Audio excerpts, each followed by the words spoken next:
नमस्कार, मैं हूं अंजना ओम कश्यप और ब्लैक एंड व्हाइट में आपका स्वागत है। नमस्कार, मैं हूं अंजना 2.0 और मेरी तरफ से भी खबरों के इस विश्लेषण में आपका स्वागत है। आज सबसे पहले हम आपको बड़बोले ट्रंप की बेइज्जती की अगली किस्त दिखाएंगे। अमेरिका के कारोबारी राष्ट्रपति डोनाल्ड ट्रंप दुनिया के सरपंच बनने के चक्कर में एक मस्खरे बनकर रह गए हैं, जिन्हें अब कोई भी सीरियसली नहीं लेना चाहता है। वो 24 घंटे में युद्ध रुकवाने की डींगे हाँकते हुए राष्ट्रपति बने थे, लेकिन अब उनकी बात ना तो रूस के राष्ट्रपति पुतिन सुन रहे हैं और ना ही इजराइल के प्रधानमंत्री बेंजामिन नेतन्याहू। दोनों ही देश अपने दुश्मनों पर जोरदार हमले कर रहे हैं। इन धमाकों में ट्रंप की आवाज दब कर रह गई है, लेकिन फिर भी वो बोलते जा रहे हैं, बेइज्जती कराते जा रहे हैं। अब तो रूस ने उनको सीधे तीसरे विश्व युद्ध की भी चेतावनी दे डाली है और ट्रंप को पता चल गया है कि ज्यादा बोलने से युद्ध नहीं रुकते, सिर्फ बेइज्जती जरूर होती है। और इसके बाद हम आपको पाकिस्तान के सबसे बुरे सपने के बारे में बताएंगे। वो सपना है भारत में होने वाली मॉक ड्रिल का। भारत की पिछली मॉक ड्रिल को पाकिस्तान भूला नहीं होगा। जब मॉक ड्रिल का सायरन बजने के कुछ घंटों के बाद ऑपरेशन सिंदूर शुरू हो गया था, जिसने पाकिस्तान में रातों रात 100 से ज्यादा आतंकवादियों और उनके 9 ठिकानों को सिर्फ 22 मिनट में सुपुर्दे खाक कर दिया था। एक बार फिर पाकिस्तान को इस मॉक ड्रिल में खतरे का वही सायरन सुनाई दे रहा है और उसे लग रहा है कि इस मॉक ड्रिल के जरिए भारत उसकी आतंकी फैक्ट्री में फिर से जलता हुआ बारूद भरने वाला है। और अब पाकिस्तान की चिंता यही है कि एक तरफ भारत की मॉक ड्रिल की तैयारी है, दूसरी तरफ सिंदूर, ऑपरेशन सिंदूर जारी है। और मेरी एआई वर्जन आपके पास आज कौन सी खबर है? अंजना, जिस वक्त आप विश्व युद्ध के खतरे के बारे में बता रही हैं, मैं एक ऐसे खतरे के बारे में बात कर रही हूं जो इंसानों को बहुत ही बड़ा दर्द दे चुका है। वो खतरा है कोरोना वायरस का, जो एक बार फिर तेजी से फैल रहा है। इस वक्त भारत में एक्टिव केसेस की संख्या 1000 को पार कर गई है। 6 लोगों की मौत हो चुकी है।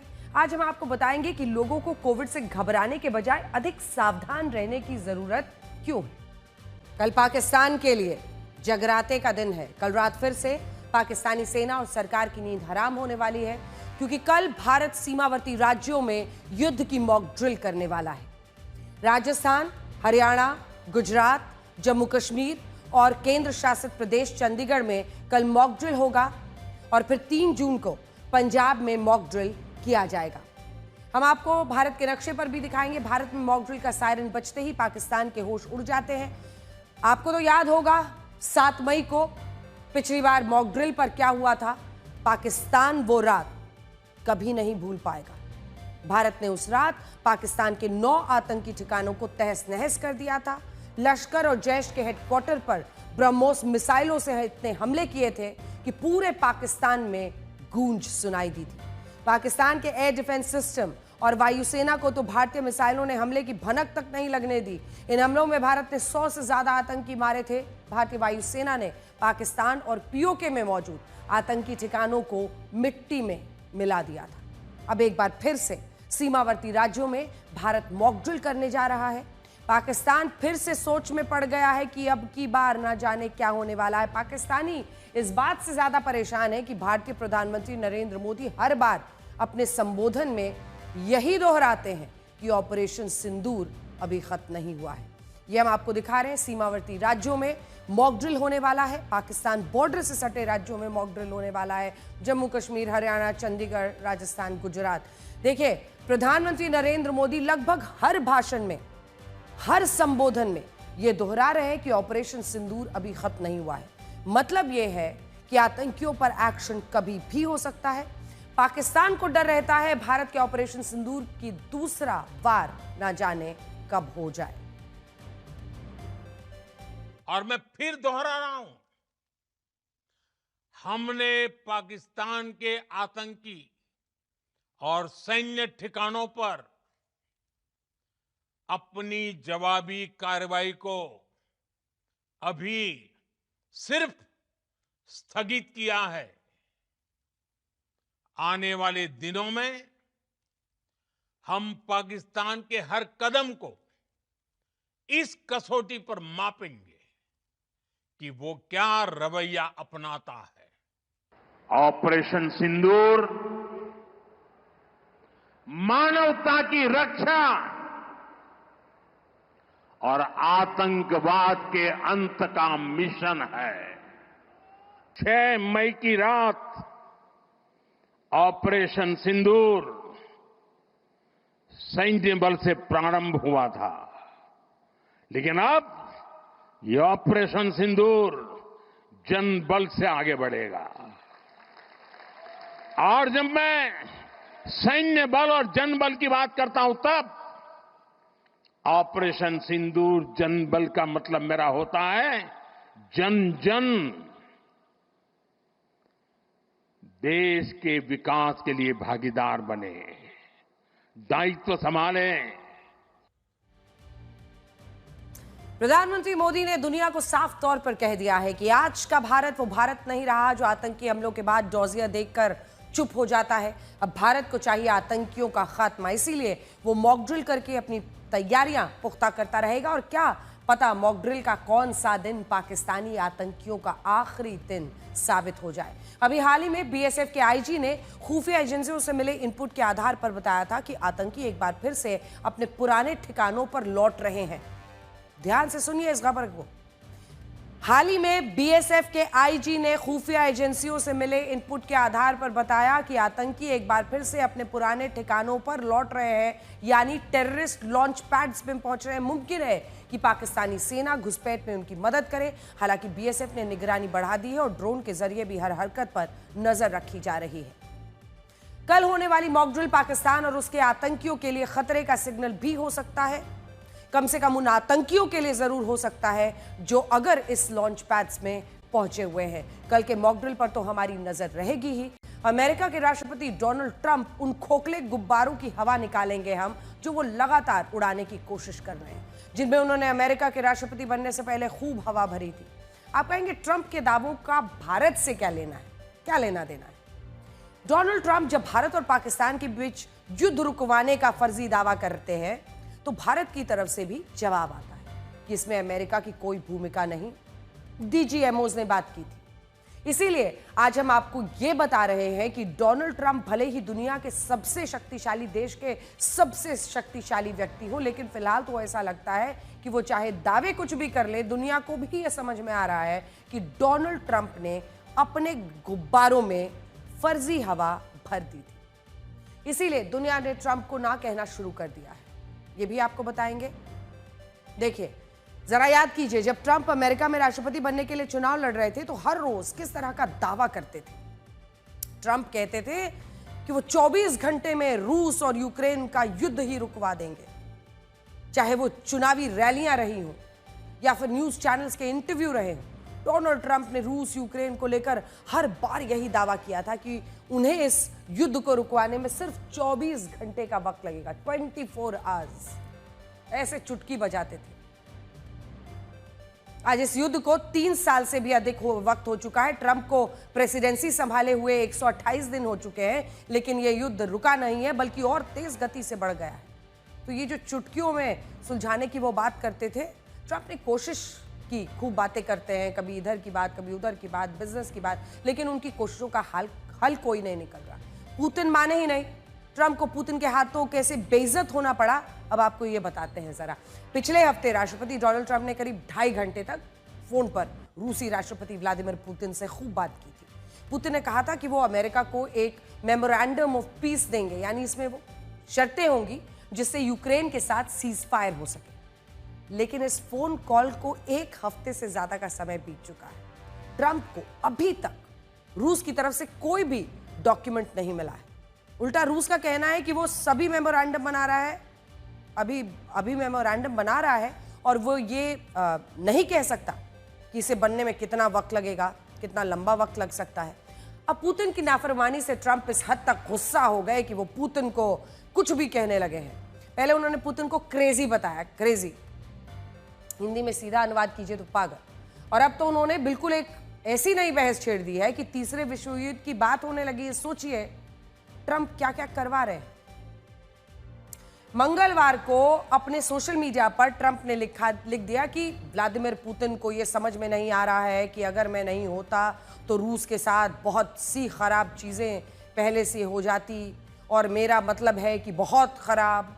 वो आग से खेल रहे हैं। ये स्टाइल है ये ट्रंप का।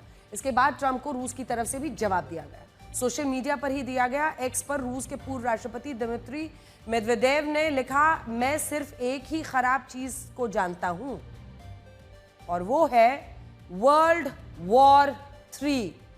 मुझे उम्मीद है कि ट्रंप इसे समझेंगे। इसके बाद ट्रंप के रूस और यूक्रेन से विशेष राजदूत कीथ केलॉग ने भी इसका जवाब दिया। वो क्या लिखते हैं, वर्ल्ड वॉर 3 का खौफ पैदा करना बहुत दुर्भाग्यपूर्ण है। ये मेदवेदेव की तरफ से लापरवाही भरी टिप्पणी थी जो एक विश्व शक्ति को शोभा नहीं देता। राष्ट्रपति ट्रंप इस युद्ध को खत्म करने के लिए काम कर रहे हैं। हम उस मेमोरेंडम शर्तों का इंतजार कर रहे हैं जिसका आपने पिछले हफ्ते वादा किया था, अभी सीज फायर करो। सोचिए, ट्रंप की एक सोशल मीडिया पोस्ट पर रूस का पूर्व राष्ट्रपति जो रूस के पूर्व राष्ट्रपति हैं, वर्ल्ड वॉर लिखकर जवाब दे रहे हैं। इसीलिए तो हमने ये कहा कि डोनाल्ड ट्रंप ने वादों और दावों का ऐसा गुब्बारा फुलाया कि वो अब फूट रहा है, वो दुनिया को समझ में आ चुका है। ये वही ट्रंप है जो राष्ट्रपति बनने से पहले कहते थे कि सिर्फ 24 घंटे दे दो, जैसे ही राष्ट्रपति बना तुरंत युद्ध रुकवा दूंगा। अब क्या हो रहा है, पहले कहते थे कि बस जैसे ही राष्ट्रपति की कुर्सी पर बैठूंगा पुतिन को कहूंगा युद्ध रोको, जेलेंस्की को कहूंगा सीज फायर करो, ये युद्ध रुक जाएगा। ट्रंप बहुत बचकानी बातें करते रहे। वो दुनिया को ये दिखाना चाहते थे कि अमेरिका का राष्ट्रपति बहुत ताकतवर है। सबका, जिसको कहते हैं पंचायती करना, सरपंच अपने आप को घोषित करना, वो कुछ भी कर सकता है। लेकिन पुतिन ने तो दिखा दिया कि होता होगा अमेरिका का राष्ट्रपति ताकतवर। हम नहीं सुनते। 24 घंटे आपने सुने कितने बार उन्होंने 24 घंटा का सुना आपने ट्रंप के दावे, लेकिन ये सारे दावे राष्ट्रपति बनने से पहले के थे। जब ट्रंप राष्ट्रपति बने तो उन्हें आटे दाल का भाव समझ में आया। उन्हें यह समझ में आ गया कि बड़ी बड़ी बातें करना अलग बात है और डिप्लोमेसी के लेवल पर इन बड़े बड़े मसलों को सुलझाना बिल्कुल अलग है। ये अब तक रूस ट्रंप की सुन नहीं रहा है। अब जब तो ट्रंप पुतिन को पागल तक कह रहे हैं। आप सोचिए, एब्सोल्युटली क्रेजी लिख रहे हैं। ये भी ट्रंप का ही सोशल मीडिया पोस्ट है जिसमें उन्होंने रूसी राष्ट्रपति को क्रेजी कह दिया। अब तो ये कहा जा रहा है कि ट्रंप रूस पर और ज्यादा सैंक्शंस भी लगा सकते हैं। ये खबरें हैं कि ट्रंप रूस के ऊपर आने वाले दिनों में कुछ नए सैंक्शंस लगा सकते हैं, जैसे कि वो रूस के सामान पर 500% का टैरिफ लगा सकते हैं। यही तरीका उन्होंने सीखा आजकल, जो बात नहीं मानता है उसके ऊपर टैरिफ लगाना, जिससे प्रतिस्पर्धा हो वहाँ टैरिफ लगाना, जिससे कुछ मिल जाए उसका टैरिफ घटा देना, जिससे गोल्फ कोर्स मिल जाए वहाँ पर टैरिफ को लेकर फिर से बात कर लेना, जहाँ पर नए सिरे से धंधा चाहिए, पैसा चाहिए, वहाँ से विमान ले लेना। अभी बहुत से देश रूस से अपनी ऊर्जा ज़रूरतों की आपूर्ति करते हैं, इसीलिए उन देशों पर ट्रंप 500% के टैरिफ की घोषणा कर सकते हैं। लेकिन रूस के राष्ट्रपति ट्रंप की क्यों नहीं सुन रहे? क्या वो सीज फायर नहीं चाहते? पुतिन भी ये चाहते हैं क्योंकि इस युद्ध में रूस और यूक्रेन दोनों को भारी मात्रा में नुकसान लगातार हो रहा है। आर्थिक तौर पर भी, लोगों की भी, सब कुछ जान जा रही है। ऐसे में आर्थिक नुकसान, लोगों का नुकसान। लेकिन रूस का कहना है कि यूक्रेन की तरफ से पुतिन के हेलीकॉप्टर पर हमले की कोशिश की गई। रूस का कहना है कि जिस रास्ते से पुतिन का हेलीकॉप्टर जा रहा था, यूक्रेन ने उसी रास्ते पर ड्रोन अटैक किया, यानी पुतिन के लिए असैसिनेशन प्लान को अंजाम दिया गया, उसकी हत्या की कोशिश की गई। जिसके बाद रूस ने 24 मई को यूक्रेन पर 3 साल में, सोचिए 3 साल में, और ये डोनाल्ड ट्रंप को भी दिखा, इतनी किरकिरी हुई क्योंकि मैं सब जगह शांति करा रहा हूं, झूठ पर झूठ बोल रहे थे। सोचिए आपकी 3 साल में सबसे बड़ा हमला, हवाई हमला रूस ने यूक्रेन पर कर दिया है। दोनों के बीच में फिर से युद्ध और ज्यादा बढ़ गया है। रूस ने कहा है कि यूक्रेन की तरफ से 13 इलाकों पर 296 ड्रोन्स, 296 ड्रोन से हमला किया गया, जबकि यूक्रेन का कहना है कि रूस की तरफ से उस पर 88 ड्रोन और 5 बैलिस्टिक मिसाइलों से हमला हुआ। इसी के बाद से दोनों के बीच में सीज फायर की बात अभी रुकी हुई है। कुछ शर्तें पुतिन की भी है। पहली तो यह कि पुतिन तमाम पश्चिमी और यूरोपीय नेताओं से लिखित में ये चाहते हैं कि नेटो को पूर्व की तरफ नहीं बढ़ाएंगे। यानी सीधे सीधे वो यूक्रेन, जॉर्जिया, मोल्डोवा को अपना सदस्य नहीं बनाएंगे। पुतिन की एक मांग ये भी है कि ये पश्चिमी देश रूस के ऊपर लगे प्रतिबंधों को भी हटाएंगे। अब डोनाल्ड ट्रंप जो भी दावे करें, लेकिन फिलहाल तो ऐसा लग नहीं रहा है कि पुतिन शांति के मूड में है। इसीलिए अब ट्रंप भी कह रहे हैं कि पता नहीं पुतिन को क्या हो गया है, मुझे तो समझ में नहीं आ रहा पुतिन रॉकेट क्यों मार रहे हैं। दरअसल अब ये कोशिश दिखाने की कर रहे हैं कि जो मैंने पहले दावे किए थे वो सारे के सारे पुतिन धराशायी कर रहे हैं, तो पुतिन को ही कुछ हो गया है। दूसरी तरफ इजराइल के पीएम बेंजामिन नेतन्याहू, पुतिन भी ट्रंप की ही तरह अगर आप देखें तो वो भी पुतिन जैसे ट्रंप की नहीं सुन रहे। बेंजामिन नेतन्याहू को भी डोनाल्ड ट्रंप पर बहुत ज्यादा भरोसा रहा नहीं है, क्योंकि ट्रंप इजराइल को रुकने के लिए कह रहे हैं और खुद ईरान से अपनी सेटिंग कर रहे हैं। पूरी खबर आपको दिखाएंगे, लेकिन उससे पहले ये जानना जरूरी है कि पूरी दुनिया में आज एक बार फिर से गाजा और राफा क्यों ट्रेंड कर रहे हैं। ये अफरा तफरी, ये भीड़, ये हंगामा गाजा का है, जहां खाने के लिए मार मची हुई है। आरोप है कि पिछले 3 महीने से इजराइल ने गाजा में खाना रोका हुआ है। यह आरोप है जिसकी वजह से गाजा में भूखमरी फैली हुई है, क्योंकि इजराइल गाजा में खाना नहीं जाने दे रहा है। बताया जा रहा है कि गाजा में बच्चे भूखे हैं। दावा है कि पिछले 2.5 महीने में गाजा में यूएन, बाकी एजेंसियों के खाद्य भंडार जो भी खाना जा रहा था वो सब खत्म हो गया है। खाने पीने के सामान की कमी के चलते गाजा में भूखमरी का खतरा बढ़ गया।